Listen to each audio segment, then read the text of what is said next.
We were talking about the control system. You can come out of this picture, Mark. We're talking about the control system that waits to open the doors. Correct. You're familiar with that control system, right? Yes. You know how it functions. In that control system, kind of the eye in the sky, what is the purpose of them waiting to open the doors? They may not necessarily be waiting to open the door. They may be opening other doors and just haven't got to that door to open it yet. It goes in order so that when the button is pressed by that officer, it rings in the control room or lights up on their board that door needs to be open. So they open up systematically when they get to that particular one. So they might open fast because nobody else be pressing the doors, or it might open slowly if there's a whole lot of action going on throughout the jail. Okay. And so prior to opening the doors, though, are they supposed to make sure that that area is secure, like there's no prisoner trying to run out of the door? Well, in some units, there's people out on free time, so those doors open when inmates are out. So not necessarily. Okay, No, what about in your this max room? units? Yes, but in a unit like this, no, Why not in a unit like this? not according to our policy. What was the name of this unit again? This is 7 Charlie, 7 David. No, but you had a term for it. The Man's- people, male intensive protective custody. Male intensive protective custody. And what's the purpose of that room? What do you mean with the purpose of it? Meaning, sir, why are people housed in there? Because that's how they've been classified. And what's the classification that would cause them to be housed in there? What are the criterias? Yes, sir. So when inmates come inside the jail, they go through a classification process. They're asked different questions. So their classification could be because institutional history, could be because of mental health history, could be because of their nature of their charges. They have a whole parameter, and these guys are questioned when they come in, and their classification is determined by that, and then they're housed accordingly. And also, one of the classifications could be because it's a high-profile case. Correct. And so, again, the purpose of that room is to keep all these individuals separate, correct? Correct. And they're not allowed to be with the general population, correct? Correct. And that these people, because of the various classifications, they need to be separated from regular inmates. Correct. Okay. So they may present a danger to each other if they're not, correct? Correct. And so that room should be cleared before, well, let me rephrase that. There should only be one inmate at a time in that room. Is that correct? Best practice, yes. That's the practice. And there's any occasion where there should be two in that room? Not necessarily there's multiple officers with those particular individuals, and they're separated by officers. Okay. There are occasions when they're going to court or going to an appointment where there are multiple officers that are transporting individuals, but those officers, there's more than one officer by himself with those inmates. So the practice is that there are not going to be two guys in that room at the same time to sit there and watch TV or any other activity. So our policy states that you can have two housed in the same unit together. Generally, by best practice, we generally don't. But it is our policy that you can have two individuals housed even in the same cell together. Okay. But in this particular room, there should be an officer with that individual while they're coming through that room. Best practice, yes. It would be ideal. And you said the one officer, I believe you called him the module officer. Correct. He left, is that correct? He's in the 7 Charlie side doing his visual check of that particular unit. Okay, and we see him go off behind a door. Correct. Okay, and what's on the other side of that door? 24 cells. Okay. So it's just like, so the 7 Davis side where Mr. Davis was being escorted, there's 24 cells. On the 7 Charlie side, this same setup, you go through a glass door, and there's 24 cells. So he was going through that unit to do a visual inspection of those units. Why was he doing a visual inspection of those units while we had an inmate in there getting ready to shave? Because those walks are required every 30 minutes, whether there's an inmate out or not. You still have to do those checks. And so that inmate's left there unsupervised? Yes? Did, let me ask this. When the officer is getting ready to enter into the room like we see in the video here, Okay. does the officer have to push a button? On the outside of the door, yes. And that push of the button alerts the control people that someone needs to pass through. Correct. Now, do those control people look to see who's trying to pass through on the other side of the door? Yeah, there's a camera that comes down on the outside that can see who's going in that side of the door. Okay. And then does the camera also come back to the room to see if the room is cleared? That's up to the control room operator. I couldn't tell you what they do. Okay, that's up to them. But I'm asking, part of your investigation should have been, can they look into that room to see if it was cleared? Did you have that discussion with the control person? We did not. Well, wouldn't that be a breach of security if they opened a door with a loose, I'll call him a prisoner, with a loose detainee? I like that better. A loose detainee in there.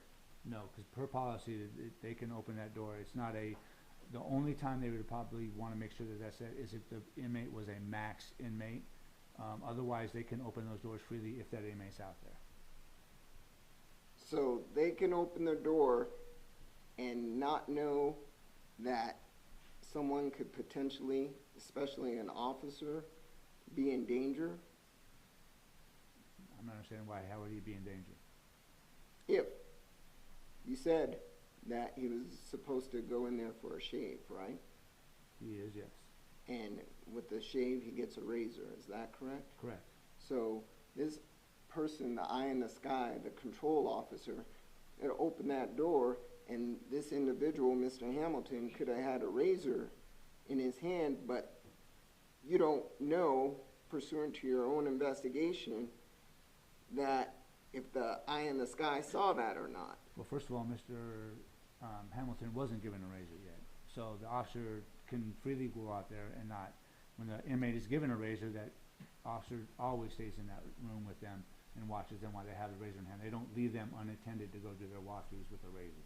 But we don't know if Mr. Hamilton presented any threat. Well, the eye in the sky didn't know that, and he allowed an officer and Mr. Davis to come into that room without any kind of notification. That's common practice.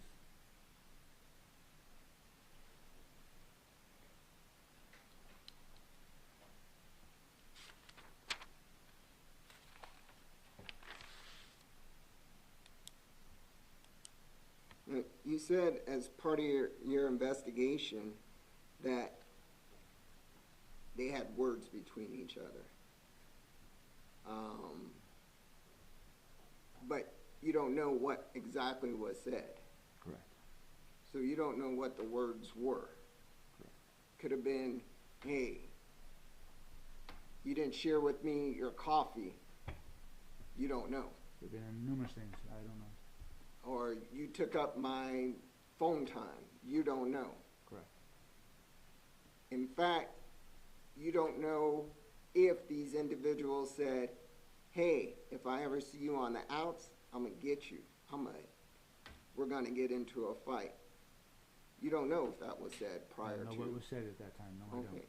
So you have no information that you can provide this jury in regards to what was said between these two individuals prior to them having their altercation that day.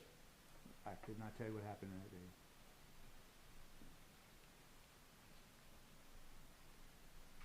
And pursuant to your investigation, you have no information to know if Mr. Davis was aware that Mr. Hamilton would be in that room when he came back from his visit. Correct. Let me ask this. Do you have any information that Mr. Hamilton knew that Mr. Davis went off on a contact visit? I don't, not unless Mr. Hamilton seen Mr. Davis leave the unit. I don't know. Which is possible, correct? Correct. Because their cells are right next to each other, correct? Pretty close, yeah. And so Mr. Davis could have been inside his attorney visit, which obviously he was, when Mr. Hamilton was released from his unit, correct? For his free time, you mean? Yes. Yes. And he could have been well aware that Mr. Davis was out on a contact visit. It's possible.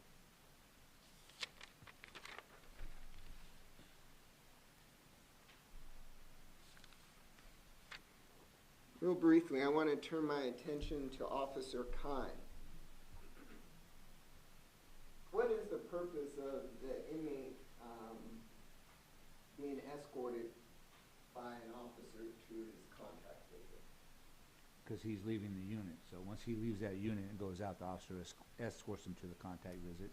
When they're done, they bring him back. In this particular unit, Mr. Kine appeared to be walking him back to his actual cell itself. Is it not safe to just let him go to his contact visit and come back? Well, I don't know what Officer Kine was what his plan was, but apparently since he didn't see the officer in there and seen the officer walking through the other modules, he was gonna walk Mr. Davis back to his room, which is a common practice. Okay.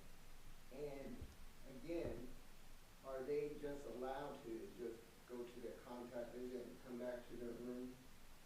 You guys are in control of the doors, right? Inside the unit itself, we control the doors, yes, Right. the cell doors. And the doors leading out to the attorney visit rooms, you're in control of those doors, correct? Yes.